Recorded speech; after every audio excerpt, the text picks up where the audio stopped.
কত নির্মম পরিভাষ। এই ছোট্ট বাচ্চা তার মাকে হারিয়েছে বিগত 3 দিন আগে। তার মা দুনিয়া থেকে চলে গেছেন এই এসআর পরিবহনের ধাক্কায়। 29শে রমজান ঈদকে সামনে রেখে পরিবার নিয়ে তাদের স্বাচ্ছন্দ্যবোধ ঈদ করার স্বপ্ন নিয়ে যারা এই পরিবারটি রাস্তায় এসেছিল, গাড়ি নিয়ে যাচ্ছিল, পেছন থেকে এসআর পরিবহন ধাক্কা দেয়। শুধু ধাক্কা দেয় তা নয়, ধাক্কা দিয়ে যদি সে মানবতার খাতিরে যদি একটু দাঁড়াতো তাহলে হয়তো এই ছোট্ট বাচ্চার মা বেঁচে যেত। কিন্তু দুঃখের বিষয়, সে ধাক্কা দিয়ে ক্লান্ত হয়নি। ঘাতক ড্রাইভার ধাক্কা দিয়ে ওই প্যাসেঞ্জার পড়ে যাওয়ার পর ওই প্যাসেঞ্জারের উপর, আমার ওই বোনের উপর গাড়ি চালিয়ে চলে যায়, তাকে স্পট ডেথ করতে বাধ্য করে।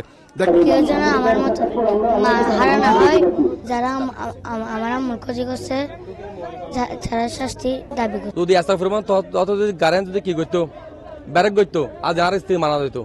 ও ব্যারেক নগরী রে ফটোর সামনে গিয়া দি ফেলে বারের ব্যান ওর ড্রেক একদম গাড়ির উপর চালে গেও গেও। ও আয় চাই আজ ইয়ে মানবন্ধন বলতে আয় চাই আর মতো কেউ আর স্ত্রী হারানো হোক, আর সন্তানের মতো কেউ আর মা হারানো হোক।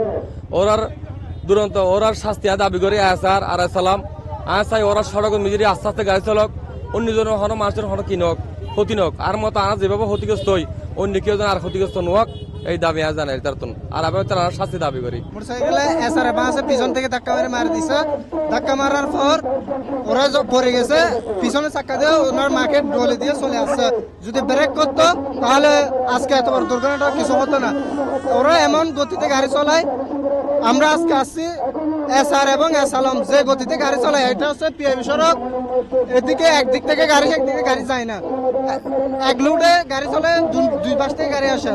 তাহলে ওদের গতি কমপক্ষে শুধু সর্বোচ্চ হবে 40-30 এরকম। ওরা 110 100 গতি চালালে এখান তো দুর্ঘটনা হবে। এসআর এবং এসালাম এরকম আরো অনেক মানুষের প্রাণ নিয়েছে, আপনারা অনলাইন দেখেন। আমরা আজকে এখানে আসছি, এটার সুষ্ঠু বিচার আমরা দাবি জানানোর জন্য আসছি। এটা আইন শৃঙ্খলা বাহিনী কোথায় থাকে? এগুলো আইন শৃঙ্খলা বাহিনী কেন দেখে না? তাদের দৃষ্টিতে কেন পড়ে না? এটা আমি আমার পক্ষ থেকে দাবি জানাচ্ছি, এটা সুষ্ঠু বিচার। এসআর পরিবহন, এসালাম পরিবহন সহ যত পরিবহন আছে মাধ্যমে ড্রাইভারের অবহেলার মাধ্যমে এভাবে যেন আর কোনো অবুঝ শিশু যেন অকালে মাকে হারাতে না হয়, তার জন্য আমি সকল পরিবহনদেরকে অনুরোধ করব, আপনারা বেপরোয়া গাড়ি চালাবেন না, আপনারা দেখে শুনে গাড়ি চালাবেন। এর জন্য আমি আজকের এই মানববন্ধনের পক্ষ থেকে সকল ড্রাইভার ভাইদেরকে এবং আজকের এই মানববন্ধন থেকে প্রতিবাদ জানাচ্ছি।